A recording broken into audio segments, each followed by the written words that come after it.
हमारा देश खूबसूरत जगहों से भरा हुआ है और ये कहना गलत नहीं होगा कि इंडिया के हर एक स्टेट की अपनी एक खासियत है। इंडिया में बहुत सी ऐसी खूबसूरत जगहें हैं, उनमें से एक है कोकण, महाराष्ट्र का एक ब्यूटीफुल पार्ट जो ग्रीनरी से भरा हुआ है। सह्याद्री पर्वत यानी कि वेस्टर्न घाट्स और अरेबियन सी के बीच सिचुएटेड कोकण अपने ब्यूटीफुल बीचेस और वाटरफॉल्स के लिए फेमस है। इतनी खूबसूरत जगह होने के बावजूद Konkan is also famous for paranormal activities.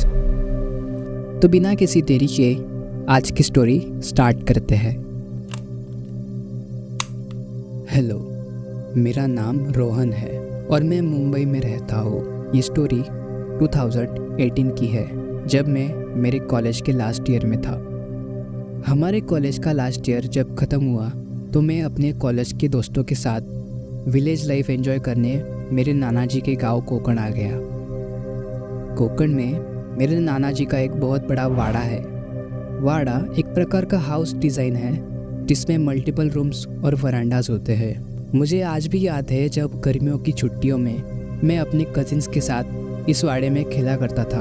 Although वाड़ा बहुत पुराना था, फिर भी वो दिखने में बहुत मैजेस्टिक लगता था। मैंने मेरे दोस्तों को मेरे नाना नानी और मामा मामी से मिलवाया।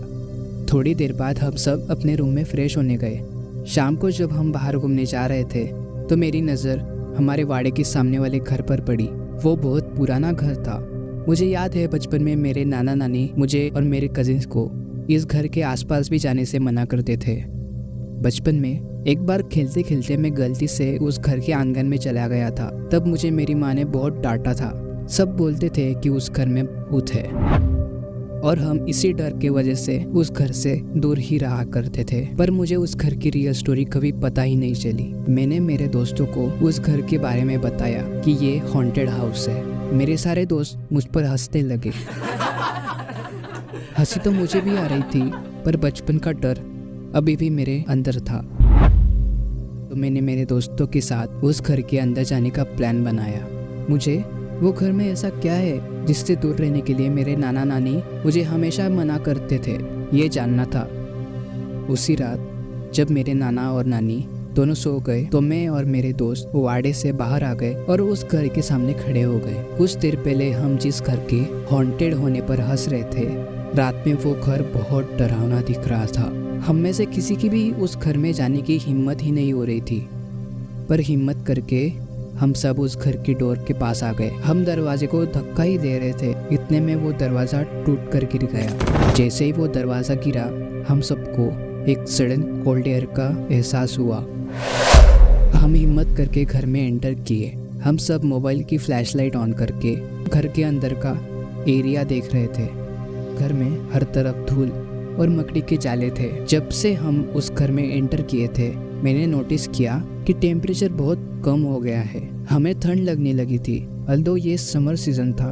रूम में इधर उधर देखने के बाद हम सबको एक अजीब सी बिल्ली की चीख सुनाई दी, जिसे सुनने के बाद मेरे सारे दोस्त घर से भागकर बाहर आ गए। पर मैं अकेला उस घर में था। मुझे जानना था कि ये सब क्या हो रहा है। मैं वो आवाज़ का पीछा करते करते एक रूम के दरवाजे के पास पहुंच गया।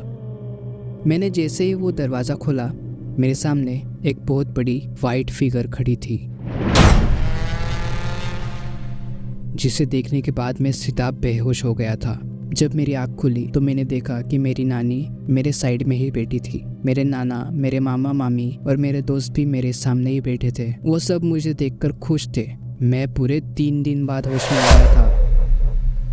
मैंने उठते ही सबको पूछा कि मैं यहाँ कैसे आया। मेरे नाना ने बताया कि तू 3 दिन पहले सामने वाले घर के आंगन में लेटा हुआ था। तेरे मामा ने और तेरे दोस्तों ने तुझे वापस वाड़े में लाया और उसके बाद तू अब उठा है। मैं बहुत कंफ्यूज था। मैंने मेरे नाना को बताया कि मैं मेरे दोस्तों के साथ उस घर के अंदर गया था। तब वो दरवाजा अपने आप गिर गया और मेरे दोस्त आवाज आने के बाद भाग गए थे। मैं अकेला उस घर में था। जब मैंने किसी रूम का दरवाजा खोला तो मैंने एक बहुत बड़ी वाइट सी फिगर को देखा, जिसे देखने के बाद मुझे क्या हुआ मुझे कुछ भी याद नहीं है। चाहो तो मेरे दोस्तों को पूछ लो, पर मेरे सारे दोस्त मुझे अजीब तरह से देख रहे थे। उन्होंने बोला कि हम कब उस घर में गए, तू क्या बोल रहा है। शायद तूने बहुत बुरा सपना देखा है। मुझे कुछ समझ ही नहीं आया। मैं सबको मेरे साथ उस घर के आंगन में ले गया। मैंने बताया कि ये जो सामने वाला डोर है वो अपने आप टूटकर गिरा था, पर जब मैंने खुद देखा तो वो डोर अभी भी वही का वही था और उस पे पुराना लॉक लगा हुआ था। उसका जो गेट था वो भी सालों से किसी ने खोला नहीं ऐसा लग रहा था। मैं हार के वापस अपने रूम में आ गया और सोचने लगा कि ये सब क्या हो रहा है। क्या मेरे दोस्त झूठ बोल रहे हैं? अगर झूठ बोल रहे हैं तो वो डोर टूटा क्यों नहीं है? वो तो वैसा का वैसा ही है और गेट भी बहुत सालों से बंद ही लग रहा है। तो मैंने जो देखा वो सब क्या था? इसका जवाब मुझे आज तक नहीं मिला। So this was the story of Haunted House of Kokand. If you like this video, make sure you comment and then leave a like. Till then, take care.